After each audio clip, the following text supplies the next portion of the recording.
Olá, no ar Guardados da Memória. Hoje conversamos com o cidadão mais simpático e sorridente da pequena localidade de Sério, no interior do Rio Grande do Sul, e que durante quase 16 anos foi o representante do Papa aqui em Bagé. Hoje conosco, no Guardados da Memória, Dom Gílio Felício.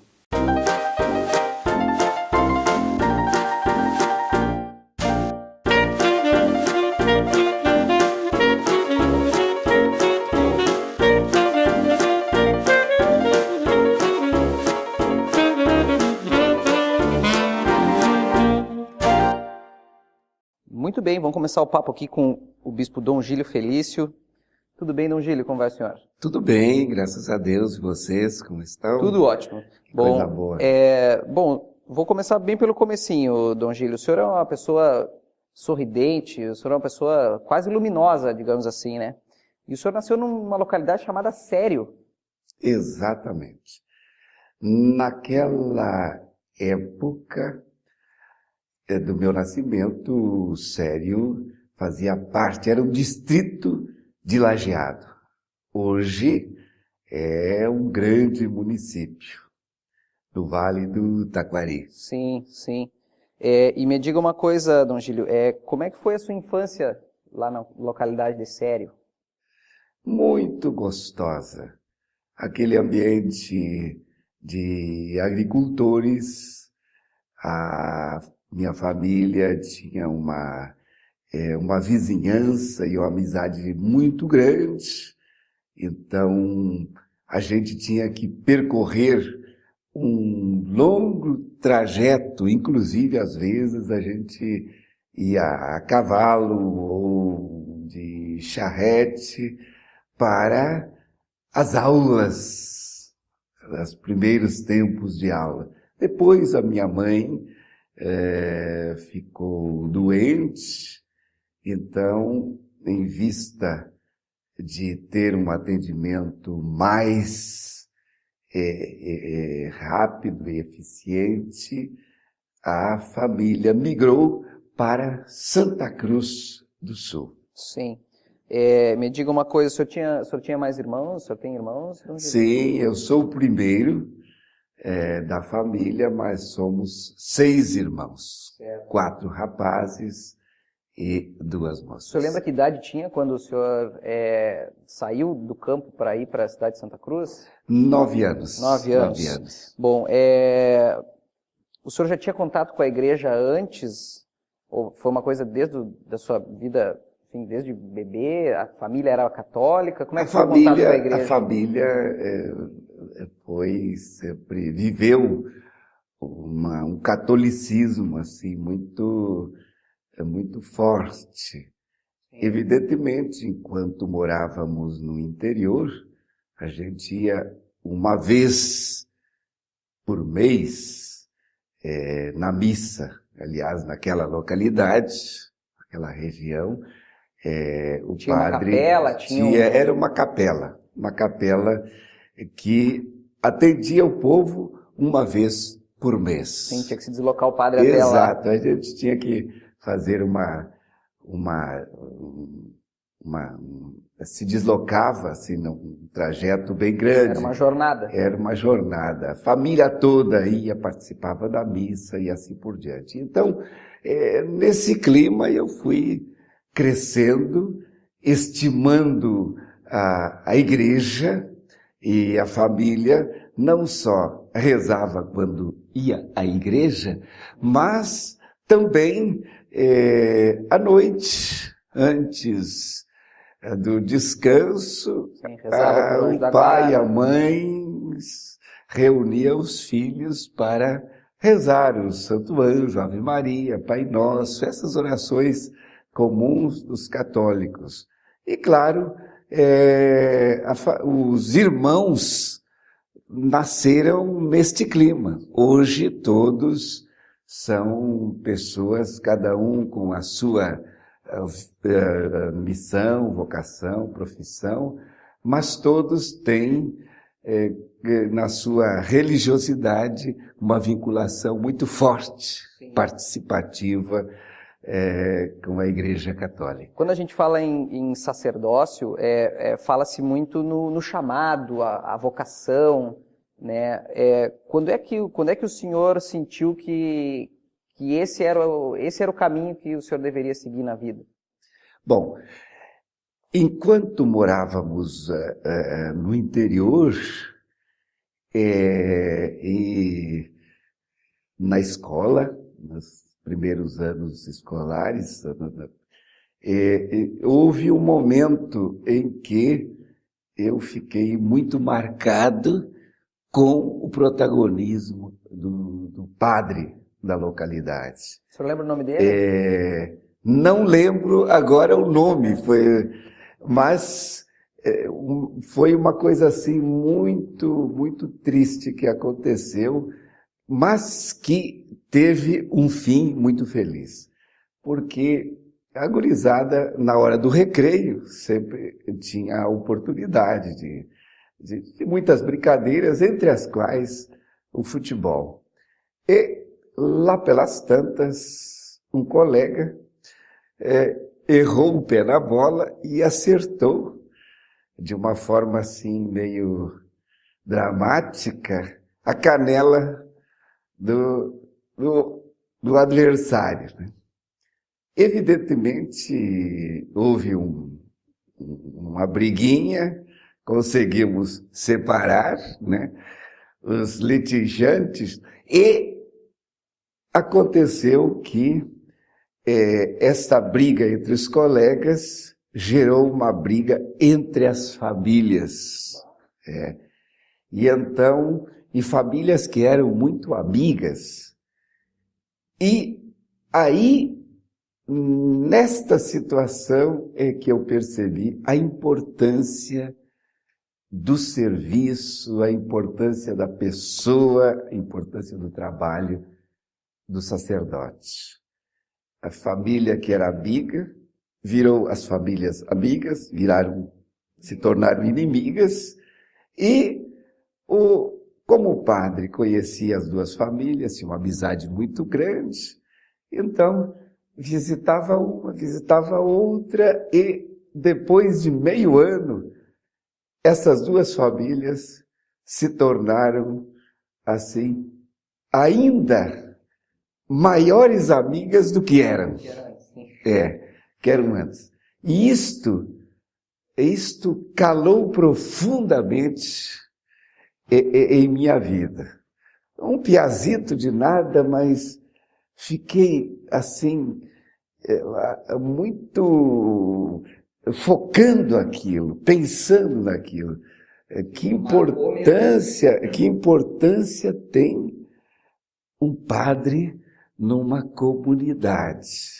Quer dizer, inimigos figadais tornam-se grandes amigos, como verdadeiros irmãos. Isso, para mim, marcou muito. Evidentemente que apenas cresceu em mim a estima, o entusiasmo na pessoa do padre. Depois a minha mãe ficou doente e tivemos que migrar para a cidade de Santa Cruz do Sul. Fomos morar num bairro, ali também tivemos bons amigos e a moradia ficava bem na frente da igreja. E os meus familiares católicos, né, evidentemente a gente participava, ao menos... Sim, passou a frequentar mais, né? Exatamente, a distância diminuiu. Eu consegui uma grande amizade, logo entrei naquele período de catequese, de liturgia, etc. E fui me encantando cada vez mais, porque naquela localidade, numa periferia lá de Santa Cruz do Sul, o padre era muito, muito alegre, falava muito uma linguagem assim que a gente entendia e se entusiasmava pelo mistério da religião, e depois ele tinha o hábito de visitar as famílias. E isso foi crescendo dentro de mim, até que quando estava cursando, terminando o 4º ano primário, então eu disse para o padre, olha, eu gostaria muito de... Eu posso ser padre? Padre, eu dizia assim, padre preto, ou digamos assim, gente preta pode ser padre? Aí o padre disse assim, mas é claro, menino, claro, Gílio.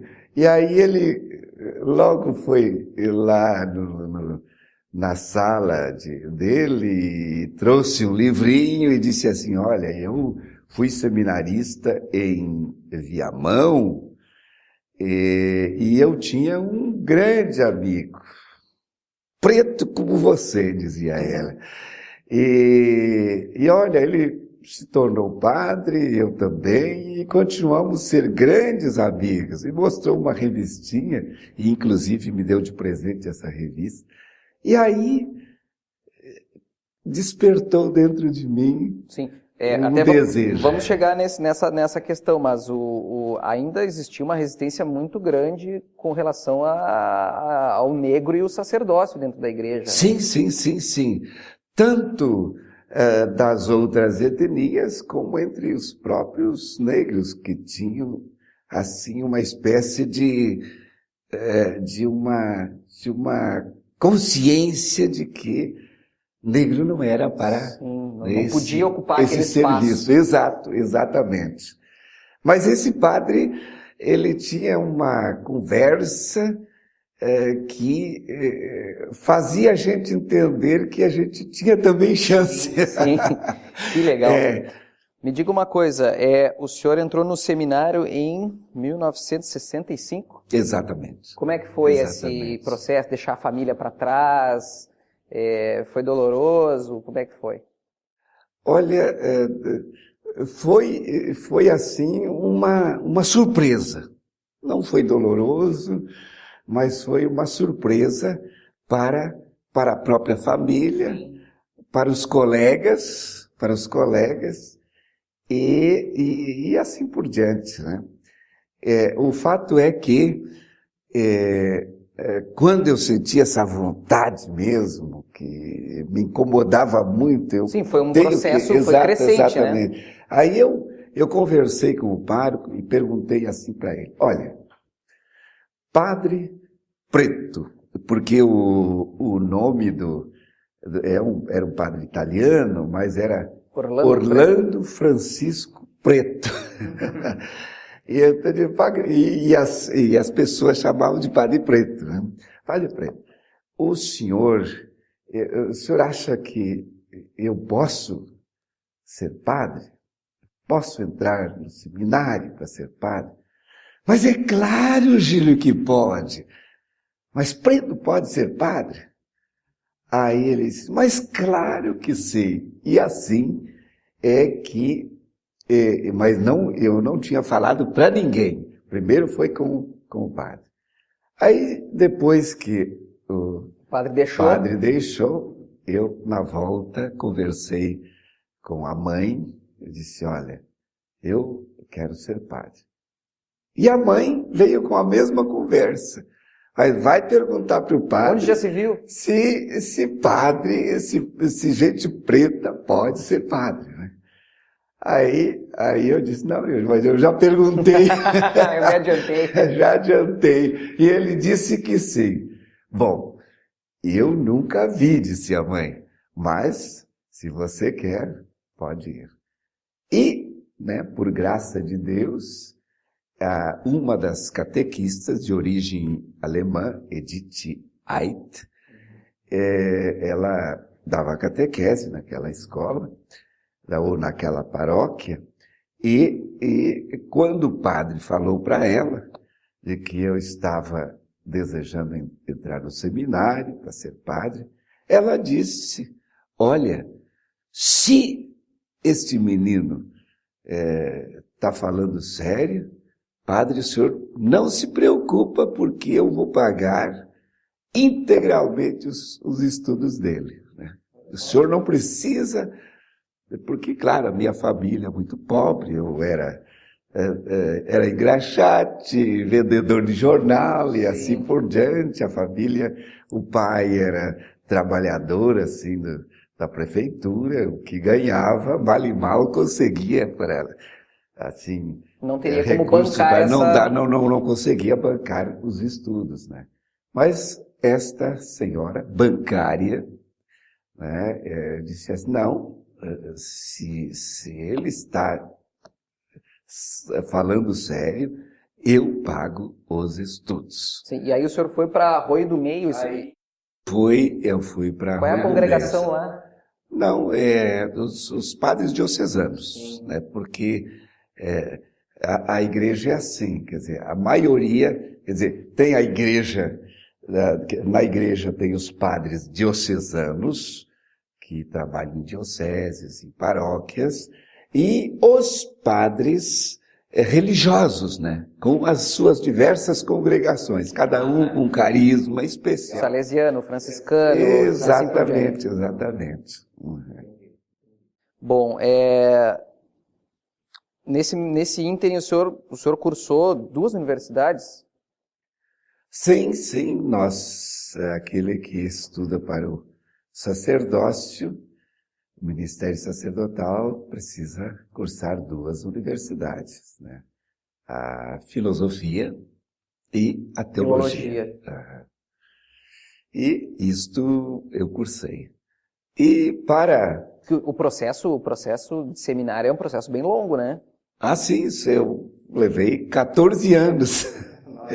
14 anos nessa caminhada, né? Mas foi, assim, muito, muito agradável, porque aquilo que muitos temiam não aconteceu. Primeiro, temiam que eu não ia me adaptar, porque a maioria era de origem alemã, de origem italiana, e alguns de origem luso-brasileira. Então, o único... O mais escurinho... afro-brasileiro, né, que estava ali. Então, achavam que eu não ia me adaptar, né? E até porque menino de periferia de cidade e tal, tinha assim, um certo preconceito. E os demais vinham de essas colônias, né, muito ligados à Igreja Católica, etc. Claro, a minha família era ligada, mas não tinha toda esse diferencial das periferias de grandes cidades, né? Então, mas chegando lá, tinha 2 coisas no processo educativo que me agradavam muito, né? Primeiro, um momento especial, quem gostava de cantar, havia possibilidade de a gente participar de coro, tanto uníssono como polifônico. Depois também tinha o futebol, né? O esporte, né? Basquete, vôlei, futebol de salão e futebol de campo, né? E outras atividades esportivas. Outra coisa também que o seminário, numa região rural, os seminaristas todos pegavam a enxada e iam capinar, né? Quer dizer, muito do que a gente se alimentava era produzido lá mesmo, pelos seminaristas, etc. E eu, a expressão não é bem certa, mas eu adorava fazer esse tipo de trabalho. Adorava estudar, gostava demais de capinar, de fazer serviços, os mais diversos. E gostava da música também. E, evidentemente, da música. O pai em casa, ele reunia seguidamente os filhos para cantar as modinhas que ele sabia e incentivava muito a gente cantar, né? Então, essas coisas encontrei muito vivas no seminário. E isso fez com que eu não tivesse nenhum problema de viver intensamente a vida de seminário, mesmo que fosse uma vida bem reclusa, né? Que a gente entrava em fevereiro e só vinha se encontrar com a família no mês de julho. Tinha 2 semanas de férias, depois voltava. E então, só lá no final de novembro, a gente tinha novamente umas férias, contato com os familiares, com os amigos e assim por diante. Bom, isso foi até novembro de 79, que foi a sua ordenação, certo? Exatamente. O senhor já estava com 30 anos já? Não, É isso? 29. 29 anos. Bom, e aí o senhor foi ordenado e onde é que o senhor começou a exercer o... Onde é que o senhor foi padre pela primeira vez? Inicialmente, eu vivi o meu sacerdócio na cidade de Rio Pardo. Então, foi muito rica essa... Que é na região de Santa Cruz também, né? Sim, faz parte da região, digamos assim, da diocese de Santa Cruz do Sul. Então, lá eu tive a oportunidade de conhecer assim, mais profundamente a tradição açoriana, né, os luso-brasileiros, que era a maioria do povo. E fui, então, ser ajudante, vigário paroquial do padre Orlando Preto. O mentor, o grande mentor. Exato. Ele tinha sido já o pároco em Santa Cruz do Sul, na paróquia Nossa Senhora da Conceição, e ele foi um excelente padre, né? Mesmo de uma tradição assim muito forte italiana, ele se adaptou muito bem na periferia. Falava muito bem na igreja, atendia muito bem os jovens, as crianças, visitava as famílias, e tudo isso estava muito presente na minha vida. E quando ele soube que eu estava me encaminhando para fazer o discernimento vocacional, ele vibrou intensamente e me apoiou. E foi porque o seminário, ele, digamos assim, tem um período X em que o seminarista pode, de repente, não querer, não, acho que essa vocação não é a minha vocação, pode desistir do processo, é isso, né? Sim. A gente se torna sacerdote de livre e espontânea vontade. E, inclusive, durante o processo educacional, seguidamente, a gente que tem um padre que é referencial, né, o padre espiritual, o conselheiro, então a gente seguidamente tinha digamos assim, a obrigação de conversar com ele. E a pergunta era essa: como é que você está se sentindo? Acha que é isso mesmo? Que você sonhou? Que o seu coração estava pedindo? E dava muitas orientações e isto fez com que eu me sentisse como se estivesse na minha família. Muitos achavam que eu ia ter uma dificuldade muito grande, que eu nunca tinha saído longe da família, permanecido tanto tempo afastado da família, mas o fato é que eu me senti bem. Muito rapidamente, em meio ano, eu já me sentia no seminário como sentia o seminário como um alargamento da família. Que bacana. Bom, o senhor trabalhou toda a primeira metade dos anos 80 em Rio Pardo. Como é que um padre vira bispo? Como é que acontece isso? É em função do trabalho? É uma vontade do próprio padre, a congregação que nomeia? Como é que é o processo? Bom, evidentemente que as dioceses precisam de bispos, né, para congregar e orientar os sacerdotes, para que eles tenham esse referencial para cumprir a missão de evangelizar, né, as pessoas.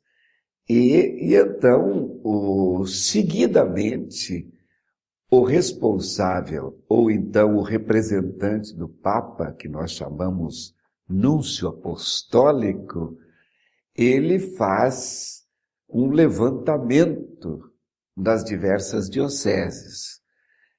Escolhe algumas pessoas, alguns sacerdotes, também alguns leigos, que têm uma comprovada virtude na participação da comunidade e têm, assim, o interesse de cuidado e valorização dos sacerdotes. Então, esse núncio apostólico, ele manda cartinhas, então, para os bispos daquela região, no caso aqui do Rio Grande do Sul, manda cartinha para o Rio Grande do Sul, e também para alguns padres e alguns leigos.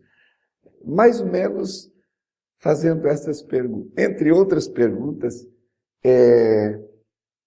quem vocês indicam como eventuais futuros bispos? E também manda todo um questionário para... São pré-requisitos. Exatamente.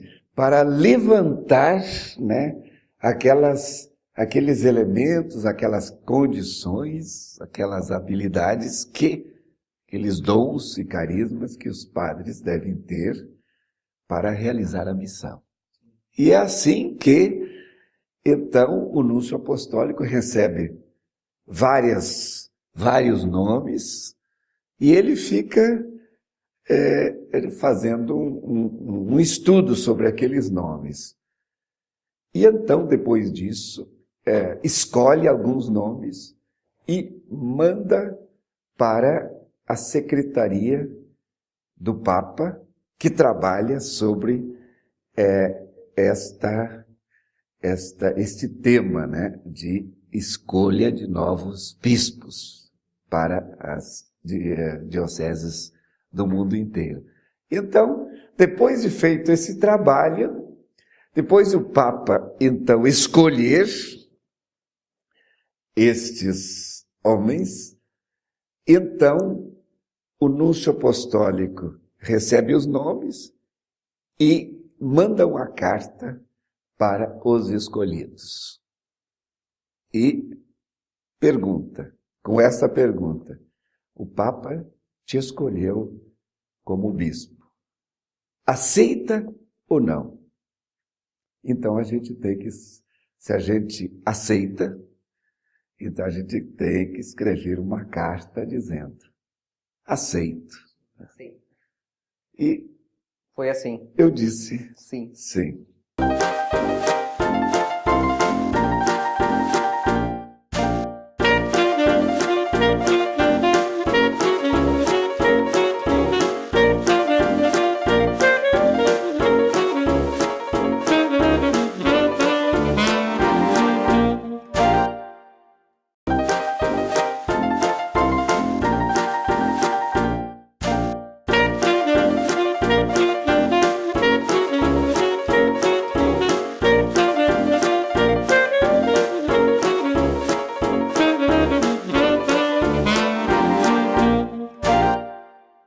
Muito bem, estamos conversando com o Dom Gílio aqui no Bispado, esse é o Guardados da Memória. Bom, Dom Gílio, então o senhor veio a ser bispo, e o senhor foi o primeiro negro no episcopado de Salvador. O senhor foi nomeado e foi mandado para lá, como é que foi? Na verdade, eu não esperava ser um bispo, né? De repente, vem a carta da nunciatura perguntando: você aceita ou não? Eu digo, porque a pergunta é muito pontual. O Papa te escolheu. Sim ou não, é? Aceita ou não? Eu digo, eu nunca neguei para tanta gente, né? Eu não vou negar para o Papa, né? Mas sim, sempre, mas, claro, do lado da alegria do convite também, eu fiquei tremendo, né? As pernas, porque, né, ficava pensando, mas quem sou eu para assumir esta missão, né? Que eu sempre olhava quando gurizote, depois como padre, o bispo lá no alto. Sim. Então, isto me fez, assim, balançar um pouco. Sim, porque aqui em Bagé, por exemplo, o bispo, a sede da diocese é aqui, a gente vê o bispo... Exato, exatamente. Em outros lugares exatamente. O bispo não chega nunca, sim, né? Sim. É uma autoridade mesmo. Pouquíssimas vezes, quando o guri via o bispo, né? Isso era muito raro, né?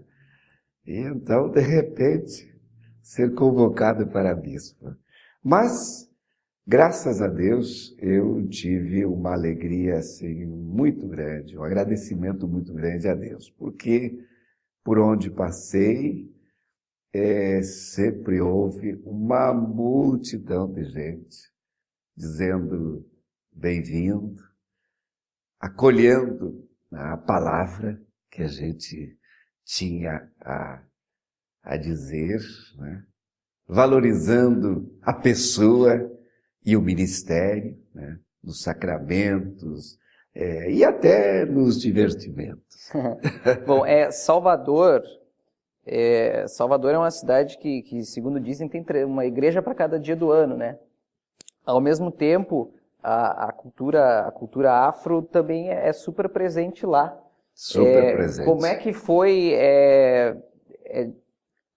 estabelecer essa relação entre a cultura afro-brasileira e a cultura católica? Foi, eu vou dizer, extraordinária. Porque aqui no Rio Grande do Sul, o conhecimento que eu tinha em relação às religiões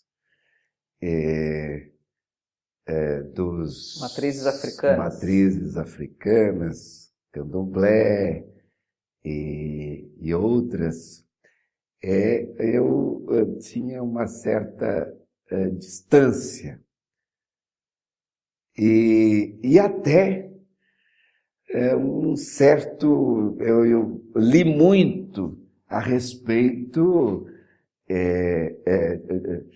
da apologética, isto de todo um tempo no Brasil em que se olhava as religiões de matrizes africanas com uma distância muito grande, até com denominações muito negativas. E quando cheguei lá, eu fiquei assim entusiasmado, porque lá estavam os pais de santo, as mães de santo, devidamente com as suas vestes de culto, de celebração, acolhendo, dizendo, bem-vindo, Bispo Dom Gílio. Isso para mim foi um banho de água caliente, de entusiasmo, porque eu imaginei que pudesse eventualmente ter uma certa frieza, uma certa distância, mas não, foi um coração aberto de par em par. E lá estavam mães de santos, pais de santos, filhas de santos, aquele povo todo dizendo, bem-vindo, Dom Gílio, né? E depois, na sequência, convites à visitação, então os terreiros me convidando, as diversas denominações dessas religiões afro-brasileiras, dizendo, não, o senhor é bem-vindo. E quando eu fazia a visita a estas casas, eles não chamavam para que eu rezasse. Não, o senhor está aqui, o senhor, se desejar, a gente gostaria que o senhor desse uma bênção, né? Porque nós amamos a Igreja Católica. Né? Nós amamos a Igreja Católica e achamos que é importante, né? Que a Igreja Católica viva e assim por diante. Quer dizer, ao invés de haver uma espécie assim de proselitismo, venha, se torne um membro da nossa religião. Não, eles tinham um respeito enorme. E, inclusive, solicitavam que a gente desse uma bênção, que a gente fizesse uma oração por ele. Também,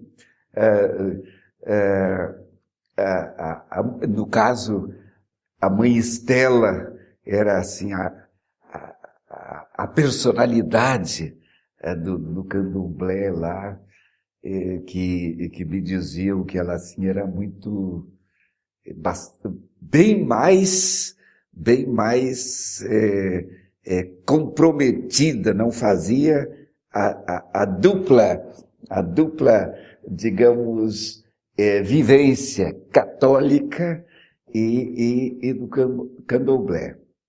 Mas ela, pelo contrário, né, quando fiz a visita a ela disse assim, olha, o senhor, a casa, quando o senhor quiser vir, né, a casa é sua, e nós, no apoio que o senhor precisar, estamos de braço aberto. Quer dizer, nunca senti nenhum problema.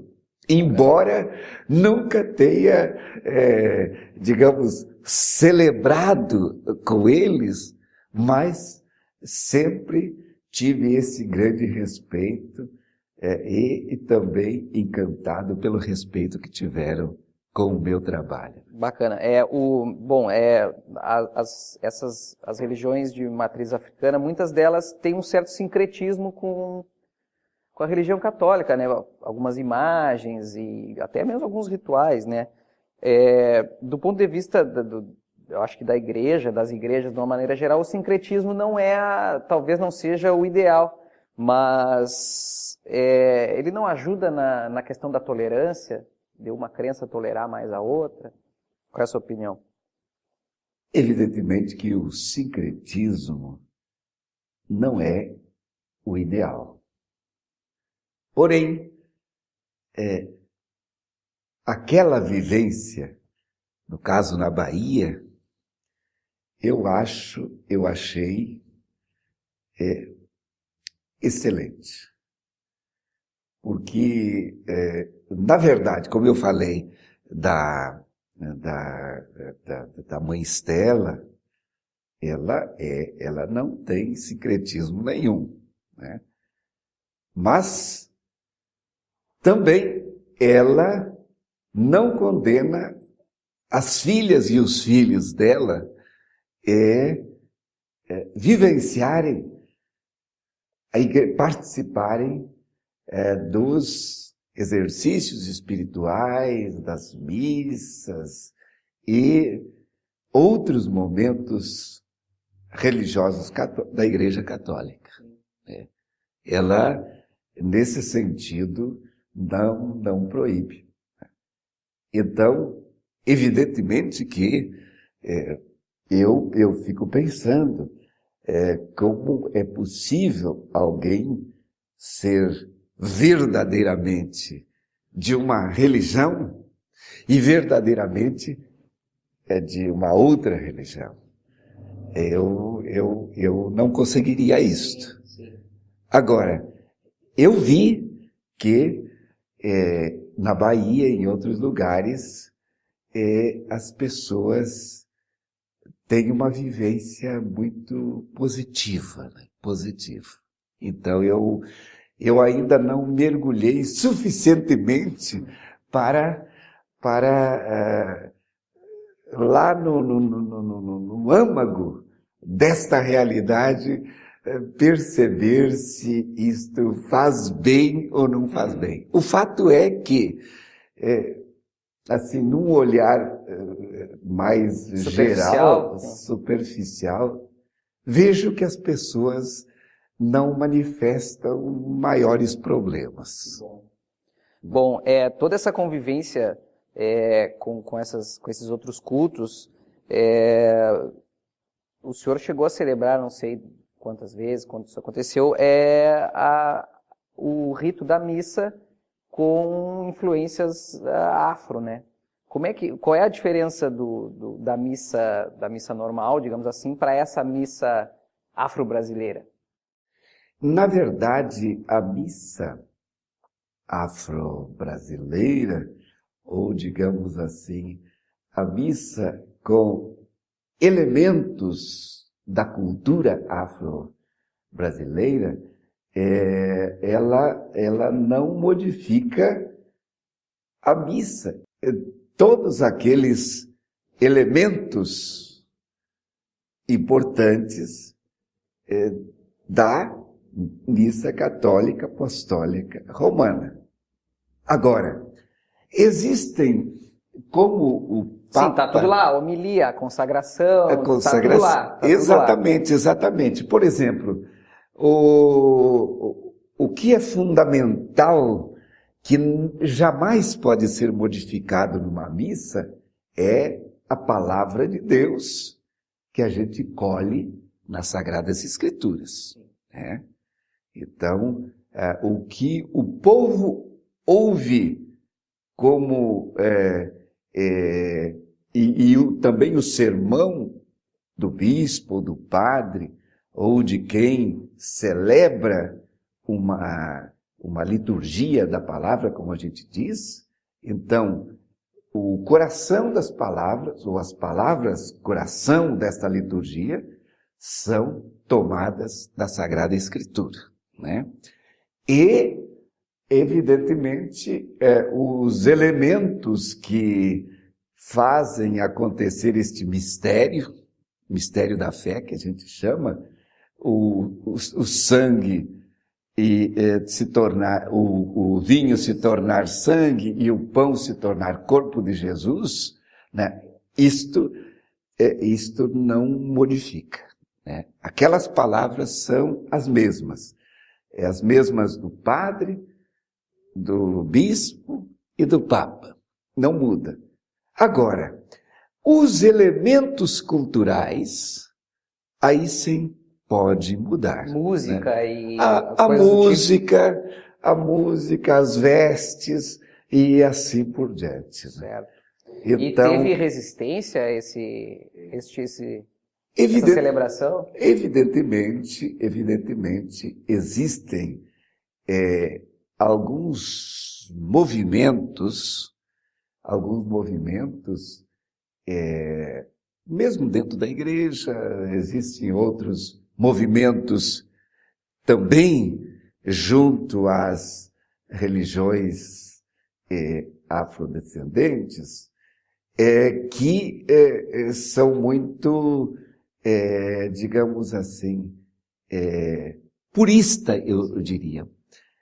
Acham que o fato de alguém católico contemplar algum elemento religioso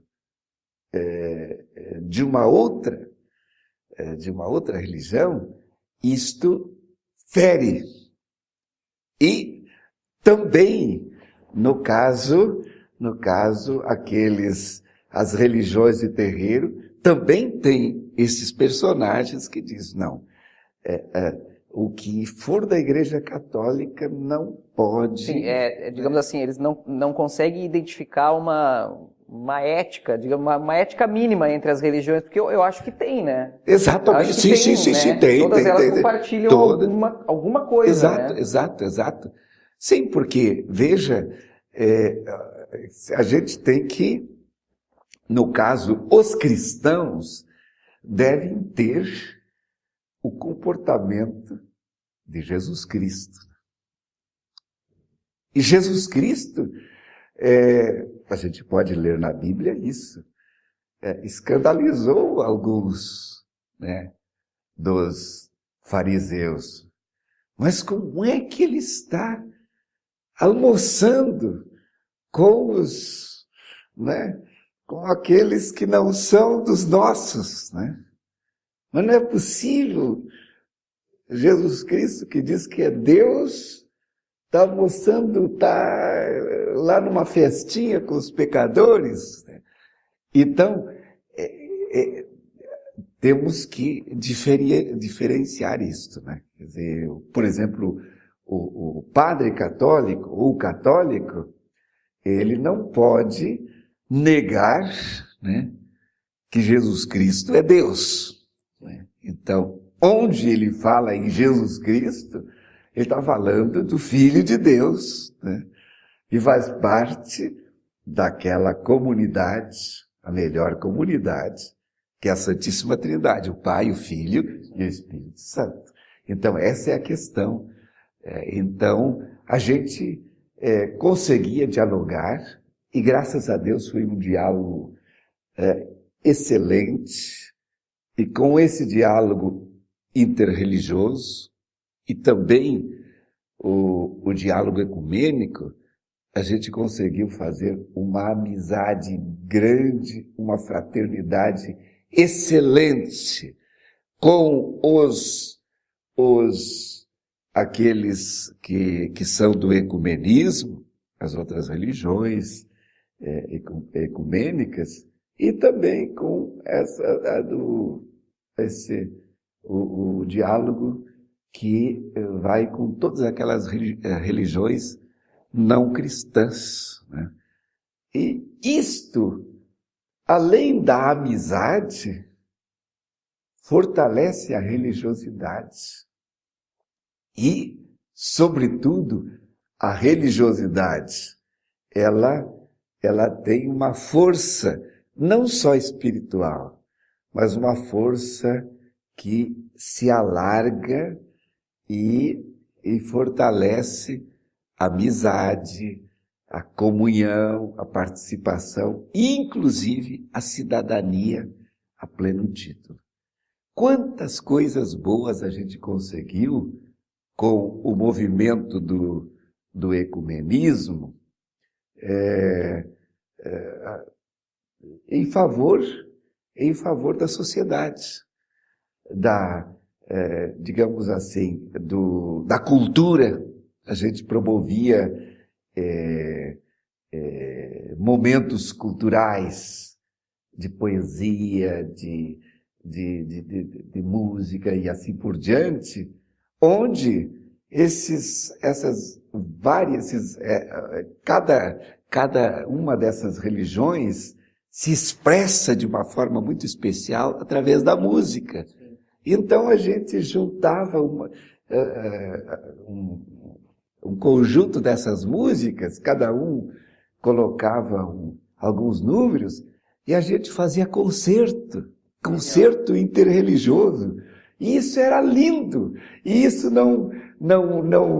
a música, ela tem uma força que ultrapassa a religião, né? Aliás, até une as diversas religiões, sem ferir nenhuma delas. E quanto tempo durou esse seu trabalho em Salvador, Dom Giglio? Ora, foram 5 anos. 5 anos? 5 anos. Bom, o senhor chegou em Bagé em 2002. Qual foi a sua primeira impressão da cidade? O senhor já conhecia aqui a região? Olha, eu, na verdade, não conhecia.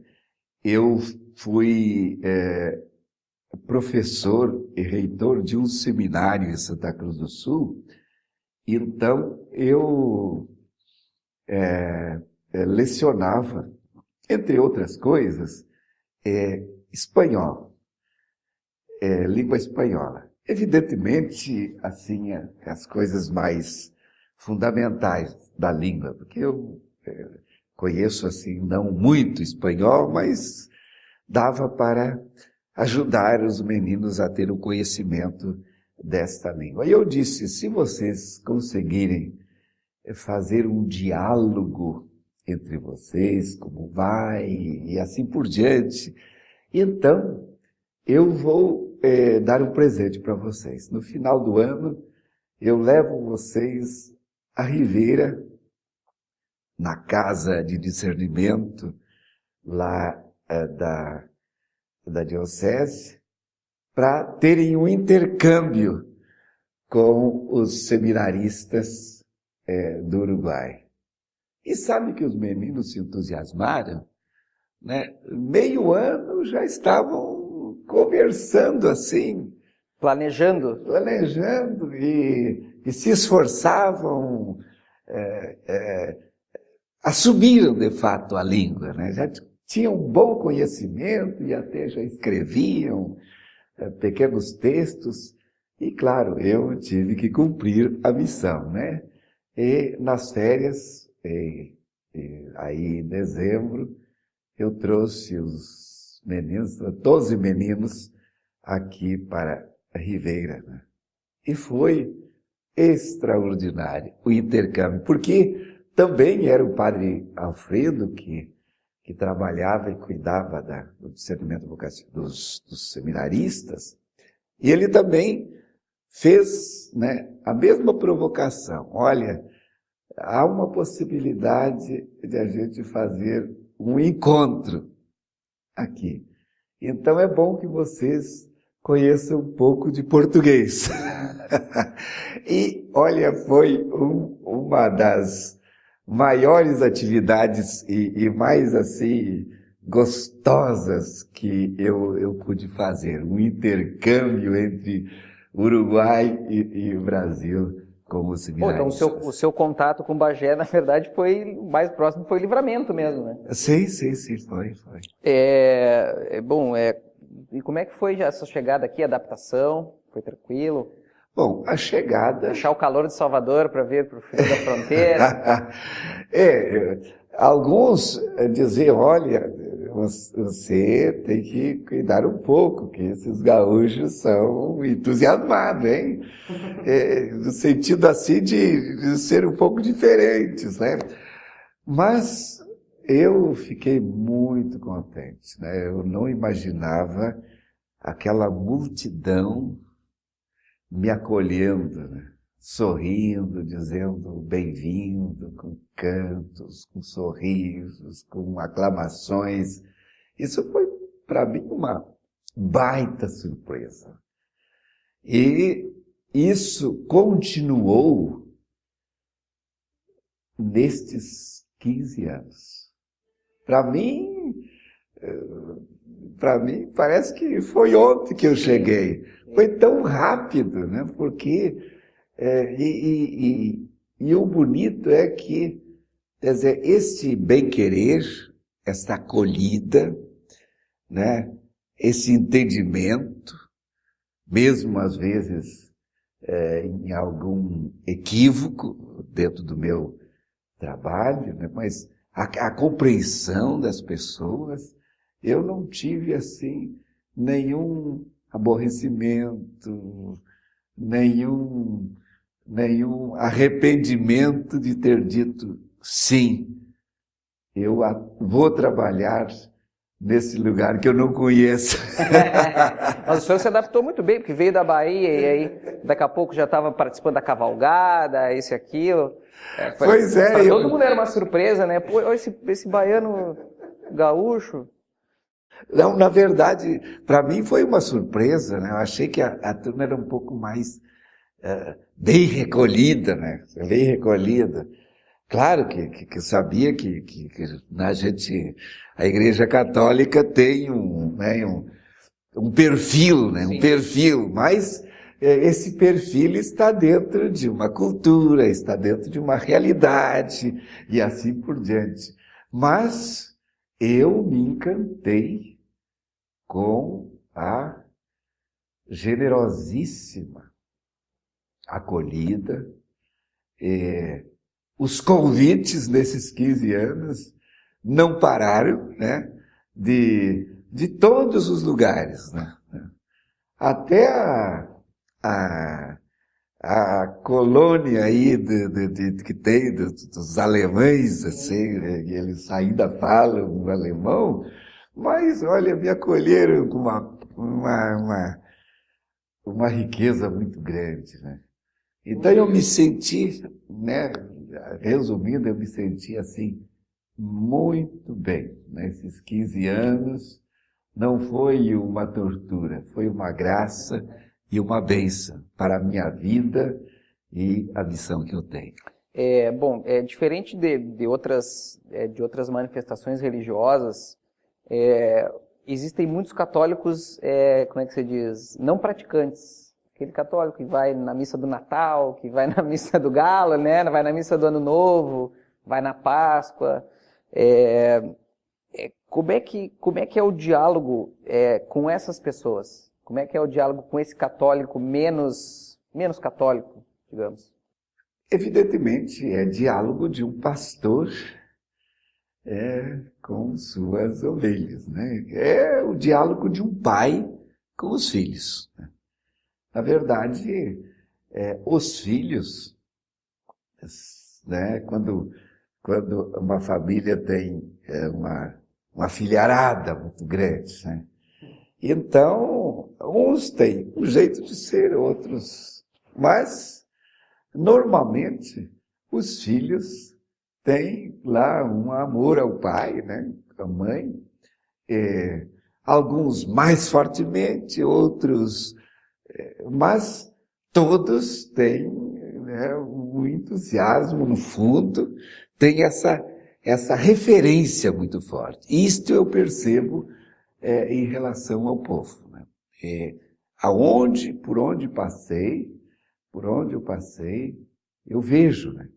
Alguns mais assim, de uma força muito grande, uma exuberância, outros mais tranquilamente, mas em nenhum momento eu percebi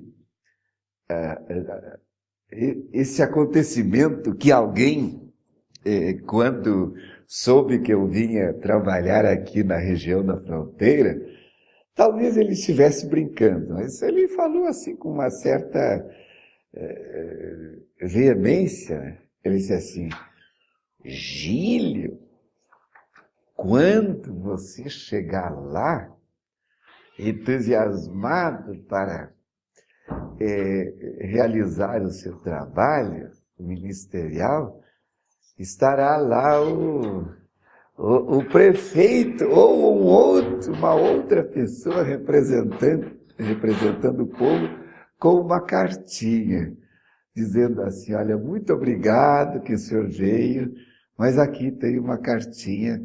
Nós agradecemos a sua boa vontade, mas pode voltar. Pelo contrário, né? Continua esse bem-querer e assim por diante. E eu tenho consciência de que procurei fazer o trabalho, mas é claro que tenho consciência de que não sou um grande, né, assim, um excelente e assim por diante. Mas faço assim com toda a força do coração, aquilo que Deus me deu e, né, as condições que eu tenho, e aquilo que eu tenho eu sempre procuro compartilhar nesta missão que eu sempre gostei. Quando fui coroinha de igreja, eu fui um coroinha, né? Quando trabalhei nos movimentos de igreja e assim por diante. Dom Gílio, bom, o senhor é cidadão baiano, o senhor é cidadão bagiense, o senhor recebeu o mérito Farroupilha na Assembleia, e, bom, depois aí de 16 anos de trabalho à frente do episcopado aqui, o senhor passou a batuta para frente, né? Qual o balanço que o senhor faz da sua trajetória no geral e aqui em Bagé? A missão, o senhor tem a sensação do dever cumprido? Bem, eu tenho a sensação de um dever cumprido. Essa missão de ser cidadão onde estiver vivendo.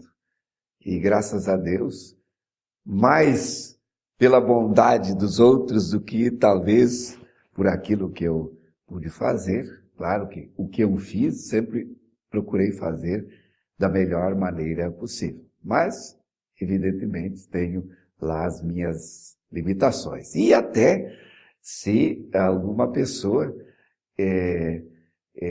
não entendeu ou até, digamos assim, se sentiu ferida por alguma coisa que eu tenha dito ou tenha feito, eu realmente apresento as minhas desculpas e o meu perdão. Mas sempre procurei fazer o melhor, a partir, evidentemente, daquilo que a igreja pede, né, para um sacerdote, para um bispo.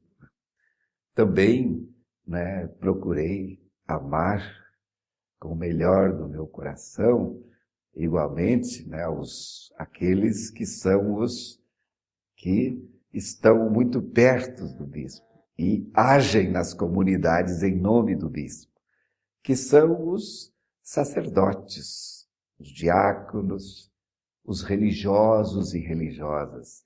Aliás, para estes personagens eu tenho que dizer